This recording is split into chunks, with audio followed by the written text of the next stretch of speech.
Fala aí pessoal, beleza? Hoje de manhã eu falei sobre o Desejado de Todas as Nações do capítulo 9, então eu decidi fazer a leitura deste capítulo para que vocês pudessem entender então o que Jesus passou, o sofrimento que ele passou e que ficou aí de exemplo para a gente, tá? Só vou fazer a leitura mesmo, não vou falar nada. Eu já fiz vários vídeos aqui tentando falar alguma coisa, mas eu vi que não era necessário fazer isso, deixar vocês tirarem suas próprias conclusões. Se já gostou dessa ideia, deixe seu like, se inscreva no canal, ligue o sininho de notificações e vamos começar a leitura. E espero que não aconteça nada, porque já é a terceira vez que eu tô lendo isso aqui, né, cara? Quando chega no final dá problema. Mas enfim, vamos lá, de novo. Vamos lá. Lendo Dias de Luta, capítulo 9, Desejado de Todas as Nações. Desde os mais tenros anos, a criança judia era rodeada das exigências dos rabinos. Rígidas regras se prescreviam para cada ato, até as mais pequeninas minúcias da vida. Sob a direção dos mestres das sinagogas, os jovens eram instruídos nos inúmeros regulamentos que, como israelitas ortodoxos, se esperava que observassem. Jesus, porém, não se interessava nessas coisas. Desde a infância agia independentemente das leis dos rabinos. As escrituras do Antigo Testamento eram seu constante estudo, e as palavras, assim diz o Senhor, lhe estavam sempre nos lábios. Sim, galera, eu vou pagar mico, eu vou errar aqui, tá? Mas não se preocupe, eu já estou acostumado a pagar mico. Vamos em frente. À medida que as condições do povo começaram a ser patentes ao seu espírito, viu que as exigências da sociedade e as de Deus se achavam em constante conflito. Os homens se estavam afastando da palavra de Deus e exaltando teorias de sua própria invenção. Observavam ritos tradicionais que nenhuma virtude possuíam. Seu culto era a simples rotina de cerimônias, e as sagradas verdades que se destinavam a ensinar achavam-se ocultas aos adoradores. Via Jesus que em seus cultos destituídos de fé não encontravam paz. Não conheciam a liberdade de espírito que lhes adviria de servir a Deus em verdade. Jesus viera para ensinar a significação do culto de Deus e não podia sancionar a mistura de exigências humanas com os divinos preceitos. Não atacava os preceitos ou prática dos doutos mestres, mas quando reprovavam por seus próprios hábitos simples, apresentava a palavra de Deus em justificação de sua conduta.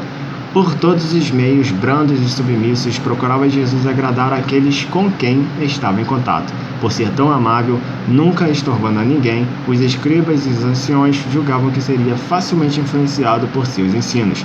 Insistiam com ele para que aceitasse as máximas e tradições que haviam sido transmitidas dos antigos rabis, mas Jesus pedia para as mesmas a autoridade da Santa Escritura.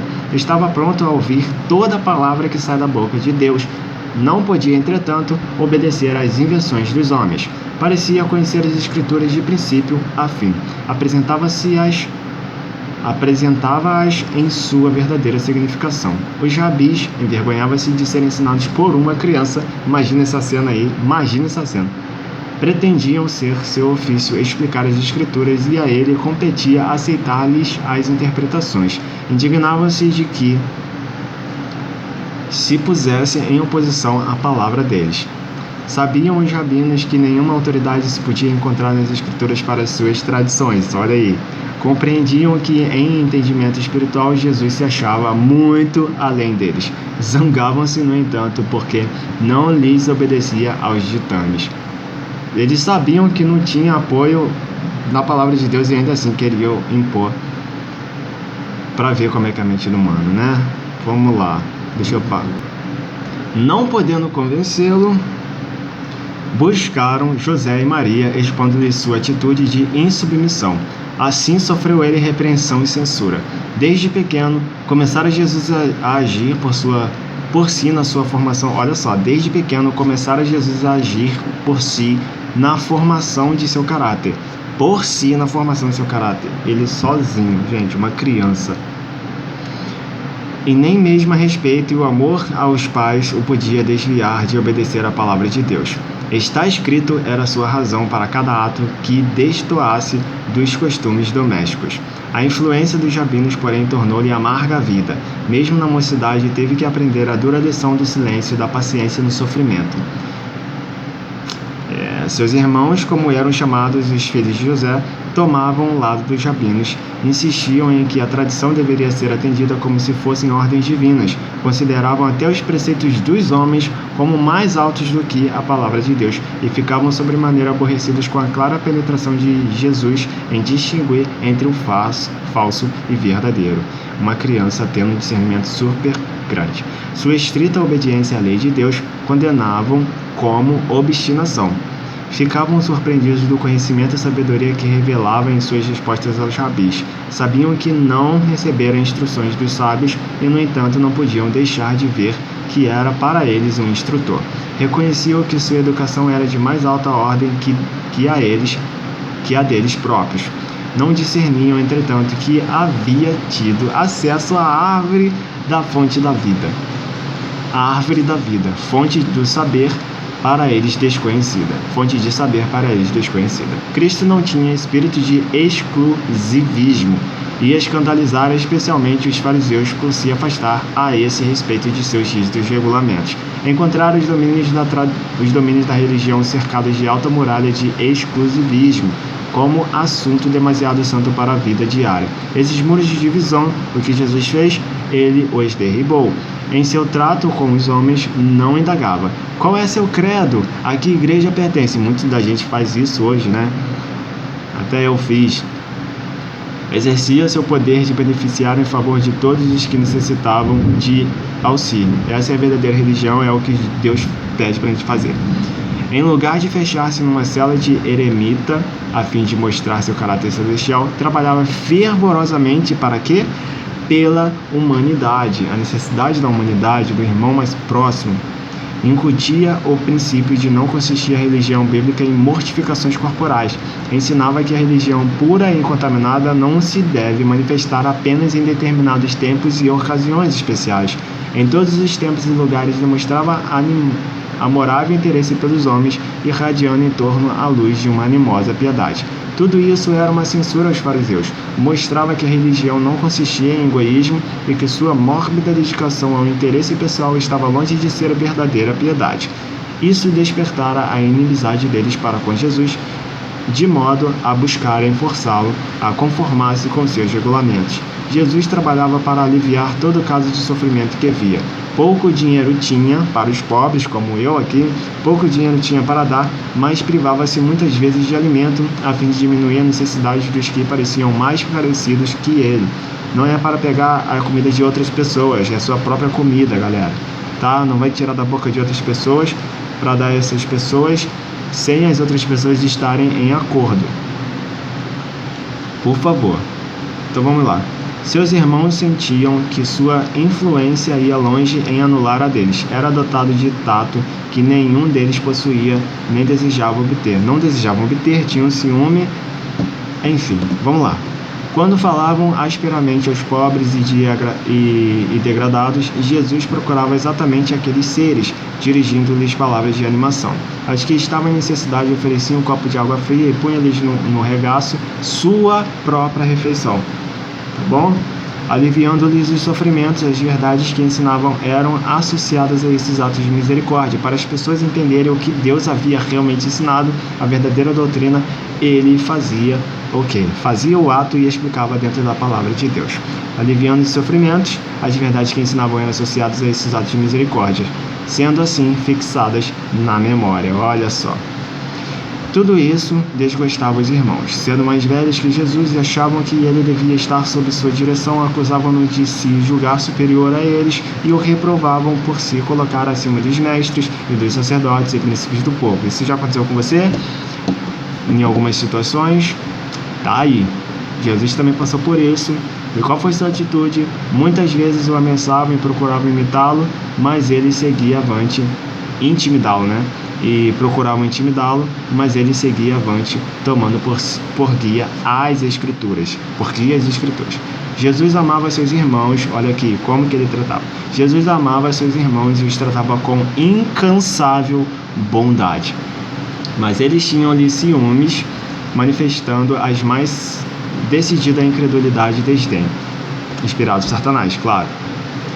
Não lhe podiam entender o procedimento. Grandes eram as contradições que se manifestavam em Jesus, filho de Deus, Filho de Deus, era, no entanto, impotente criança. O que ele era? Ele era uma criança ainda.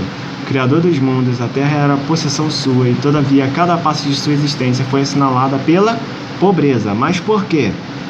Possuía dignidade e individualidade inteiramente isentas de orgulho terreno ou presunção. Não lutava por grandeza mundana e achava-se contente até na mais humilde posição. Isso irritava os irmãos. Não podiam explicar sua constante serenidade sob provação e privações. Não sabiam que, bem resposta, não sabiam que, por amor de nós, se tornara pobre. Para que pela sua pobreza, o que acontecesse conosco? Para enriquecêssemos. Para que pela sua pobreza enriquecêssemos. 2 Coríntios capítulo 8, verso 9. Não compreendiam melhor o mistério de sua missão do que os amigos de Jó entendiam sua humilhação e sofrimento. Jesus era mal compreendido dos irmãos em virtude de não se assemelhar a eles. Sua norma não era a deles. Olhando aos homens, via-os afastados de Deus, sem o poder divino em sua vida. As formas de religiões que observavam não lhes podiam transformar o caráter. Dizimavam o hortelão, o endro e o cominho, mas omitiam o mais importante da lei, o juízo, a misericórdia e a fé. Mateus capítulo 23, verso 23. O exemplo de Jesus era-lhes contínua irritação. Não aborrecia ele senão uma única coisa no mundo, que era o pecado. Não podia testemunhar uma ação injusta, sem uma dor que não lhe era possível disfarçar. Entre os formalistas, cuja aparência de santidade ocultava o amor do pecado, e um caráter em que o zelo da glória de Deus constituía a suprema preocupação, era flagrante o contraste. Como a vida de Jesus condenasse o mal, encontrava ele oposição, tanto em casa como fora. Era uma criança, hein? Sua abnegação e integridade eram comentadas zombeteiramente. Sua paciência e bondade classificavam-nas como covardia. Da amargura que cabe em sorte à humanidade, não houve quião que Jesus não provasse. Não faltou quem procurasse lançar sobre ele desprezo por causa do seu nascimento, e mesmo na infância teve de enfrentar olhares desdenhosos e ruins murmurações. Houvesse respondido com uma palavra ou olhar impaciente, houvesse concedido aos irmãos em um único ato errado que fosse, e teria fracassado em ser exemplo perfeito. Tivesse admitido haver uma desculpa para o pecado, e Satanás triunfaria, ficando o mundo perdido. Foi por isso que o tentador trabalhou para tornar-lhe a vida o mais probante possível, a fim de que fosse levado a pecar. Para cada tentação, porém, tinha uma única resposta. Qual era a resposta de Jesus? Está escrito. Raramente censurava qualquer mau procedimento dos homens, mas tinha uma palavra de Deus para lhes dirigir. Era frequentemente acusado de covardia por negar-se a unir-se-lhes em algum ato proibido. Sua resposta, no entanto, era: está escrito. O temor do Senhor é a sabedoria, e o apartar-se do mal é a inteligência. João capítulo 28, verso 28. Alguns havia que o buscava, sentindo-se em paz em sua presença. Muitos, no entanto, o evitavam, pois se sentiam reprovados por sua vida imaculada. Os jovens companheiros insistiam em que se fizesse como eles. Jesus era inteligente, animoso, gostavam de sua companhia, aceitavam-lhe as prontas sugestões, mas impacientavam-se com seus escrúpulos e declaravam-no estrito e rígido. Jesus respondia: está escrito. Como purificará o mancebo o seu caminho? Observando-o conforme a tua palavra. Escondi a tua palavra no meu coração, para eu não pecar contra ti. Salmo 119, no verso 9 e 11. Perguntava-lhe muitas vezes: por que te aplicas a ser tão singular, tão diferente de todos nós? Está escrito, dizia ele: bem-aventurados os que trilham caminhos retos e andam na lei do Senhor. Bem-aventurados os que guardam seus testemunhos e o buscam de todo o coração, e não praticam iniquidade, mas andam em seus caminhos. Salmo 119, do verso 1 ao 3. Deixa eu dar uma pausa aqui, porque eu tenho que ver a janela que está chovendo pra caramba. Continuando. Quando interrogado acerca do motivo por que não tomava parte no frívolo passatempo dos jovens de Nazaré, dizia: está escrito, folgo mais com o caminho dos teus testemunhos do que com todas as riquezas. Em teus preceitos meditarei e olharei para os teus caminhos.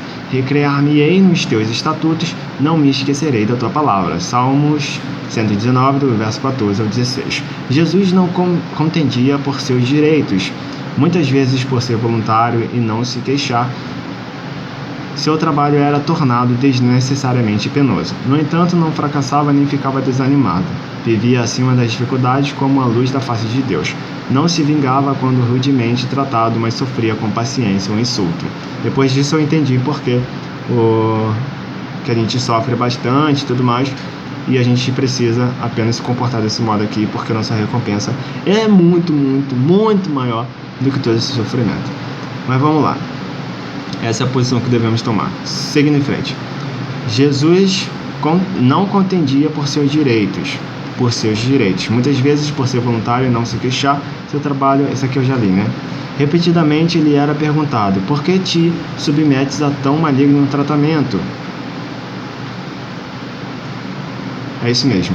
Repetidamente lhe era perguntado: por que te submetes a tão maligno tratamento, até de teus irmãos? Está escrito, dizia: filho meu, não te esqueças da minha lei, e o teu coração guarde os meus mandamentos, porque eles aumentarão os teus dias e te acrescentarão anos de vida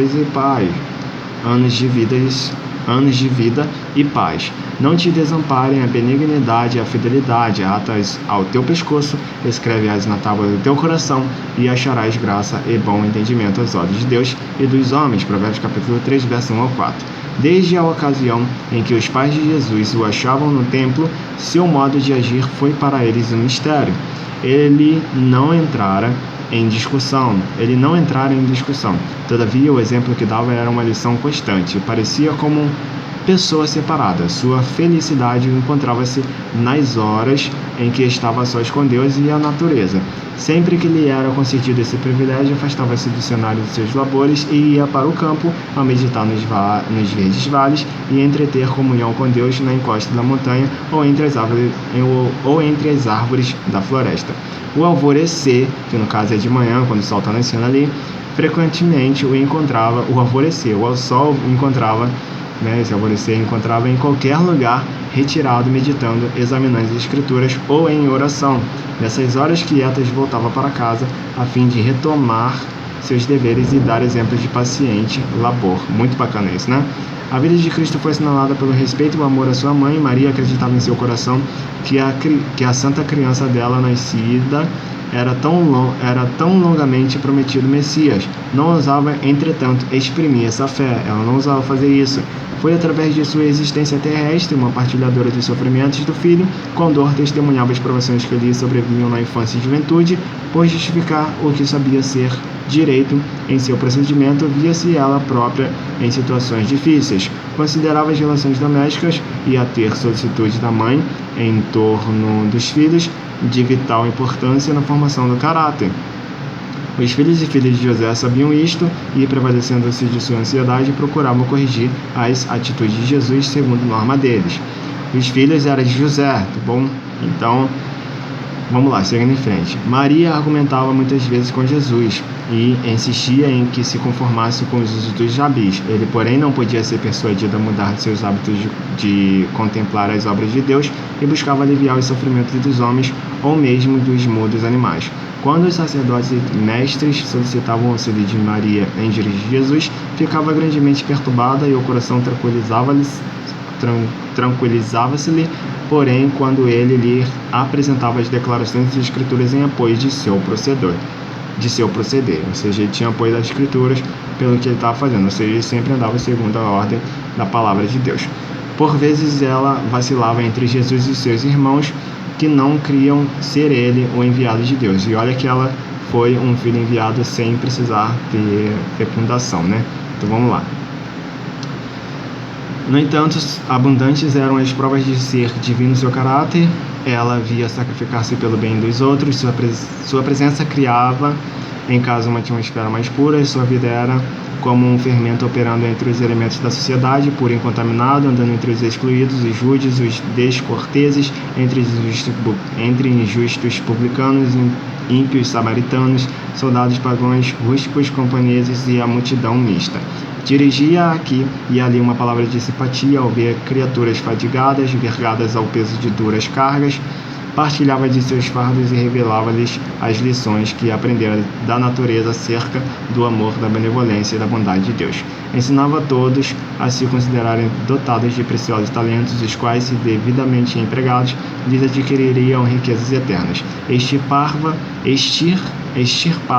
da vida toda vaidade, ensinando também pelo próprio exemplo que cada momento de tempo se achava carregado de resultados eternos, que deve ser apreciado como um tesouro e empregado para fins santos. Não considerava ninguém digno, mas buscava aplicar a todos o remédio salvador.